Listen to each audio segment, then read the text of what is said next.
हरियाणा की राजनीति में एक बार फिर बयानबाजी ने सियासी तापमान बढ़ा दिया है। कैबिनेट मंत्री अनिल विज और राव नरबीर सिंह के बयानों को लेकर अब विपक्ष खुलकर सरकार पर हमलावर हो गया है। इंडियन नेशनल लोकदल के राष्ट्रीय अध्यक्ष अभय सिंह चौटाला ने बीजेपी सरकार पर जमकर निशाना साधा है और सीधे तौर पर भ्रष्टाचार, घोटालों और कानूनी व्यवस्था पर गंभीर सवाल खड़े किए हैं। आइए पूरी खबर विस्तार से समझते हैं। नमस्कार, आप देख रहे हैं भावी मानेसर, मैं हूं प्रदीप्ता। चंडीगढ़ में पत्रकारों से बातचीत करते हुए अभय सिंह चौटाला ने कहा कि पिछले एक साल में बीजेपी की सरकार जो कांग्रेस की मेहरबानी से बनी है, अपनी उपलब्धियां गिनवा रही है, लेकिन हकीकत यह है कि विकास सिर्फ कागजों में दिखाई दिया है। उन्होंने कहा कि इस एक साल में कई बड़े घोटाले आए, लेकिन धान घोटाले के पीछे जो लोग थे उनके खिलाफ आज तक कोई ठोस कार्रवाई नहीं हुई है। अभय चौटाला ने कैबिनेट मंत्री अनिल विज के बयान का हवाला देते हुए कहा कि जब खुद एक मंत्री यह कह रहे हैं कि उनके विभाग में 1500 करोड़ रुपए का घोटाला हुआ है और इसकी जानकारी उन्होंने मुख्यमंत्री को दी है, तो सवाल यह है कि अगर मुख्यमंत्री को इसकी भनक नहीं थी तो वे किस बात के मुख्यमंत्री हैं। विज का बयान आया पिछले हफ्ते में कि उसी के एक डिपार्टमेंट में पहले 1300 करोड़ का घोटाला बताया, फिर 1500 करोड़ का बताया। जब एक मंत्री अगर ये कहता है कि मेरे डिपार्टमेंट में 1300 करोड़ का घोटाला है और वो चीफ मिनिस्टर को लिखता है इसकी जांच होनी चाहिए, फिर वो मंत्री किस चीज का है। उन्होंने तंज कसते हुए कहा कि जैसे शराब घोटाले की जांच को डस्टबिन में डाल दिया गया, वैसे ही इस घोटाले को भी जांच के नाम पर दबा दिया जाएगा। जैसे शराब घोटाला इन्होंने 3 बार जांच करा के और आखिर उसको डस्टबिन में डाल दिया, उसी तरह से मुझे लगता है कि ये जो घोटाला हुआ है 1500 करोड़ का, इसको अलग अलग जांच कराएंगे, जांच करा करके इसको भी कहीं ना कहीं डस्टबिन में डालने का काम करें।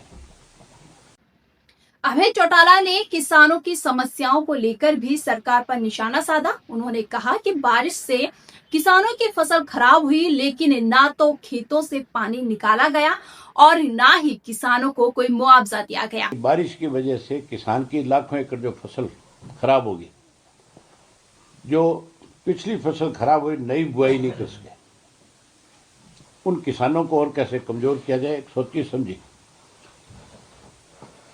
षड्यंत्र के तहत उनको मुआवजा ना देना और उनके खेत का पानी ना निकालना, ये सबसे बड़ी उपलब्धि सरकार की दूसरी है।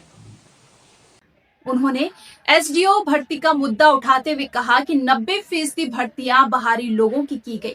अगर बाहर के लोगों को ही नौकरी देनी है तो हरियाणा के युवाओं का भविष्य क्या होगा। पिछले दिनों एसडीओ की भर्ती की गई, 90% एसडीओ जो है बाहर के लगाए गए, बिना पर्ची बिना खर्चे की बात करने वाले लोग। अगर 90% बाहर के लोगों को नौकरी यहाँ देंगे प्रदेश में, तो हरियाणा प्रदेश का पढ़ा लिखा नौजवान कहाँ जाएगा। अभय चौटाला ने कहा कि इस सरकार के मंत्री राव नरबीर सिंह खुद कह चुके हैं कि अधिकारी भ्रष्ट हैं और मंथली लेते हैं। जब सरकार के मंत्री ही अपनी व्यवस्था को भ्रष्ट बता रहे हैं, तो इससे साफ है कि पूरी सरकार भ्रष्टाचार की दलदल में फंसी हुई है। इस सरकार के अंदर राव नरबीर सिंह ने एक आरोप लगाया भी, आपके एक कौन से चैनल का कोई कॉन्क्लेव चल रहा था, इंडिया न्यूज का था। उसमें ये कहा कि हमारे सारे अधिकारी जो है भ्रष्ट है, सब मंथली लेते हैं। अगर एक मंत्री ये कहता है कि अधिकारी सारे के सारे मंथली ले रहे हैं, तो फिर इसका मतलब ये भ्रष्टाचार तो ऊपर से आए।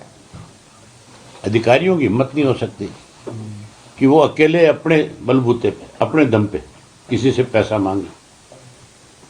उन्होंने लाडो लक्ष्मी योजना पर भी सवाल उठाए। कहा गया था कि हर महीने 2100 रुपए दिए जाएंगे, लेकिन बाद में किस्तों में देने की बात कही गई ताकि उस पैसे पर ब्याज खाया जा सके। लाडो लक्ष्मी जो है, उस लाडो लक्ष्मी के अंदर बड़ा घोटाला किया व्यक्तियों ने।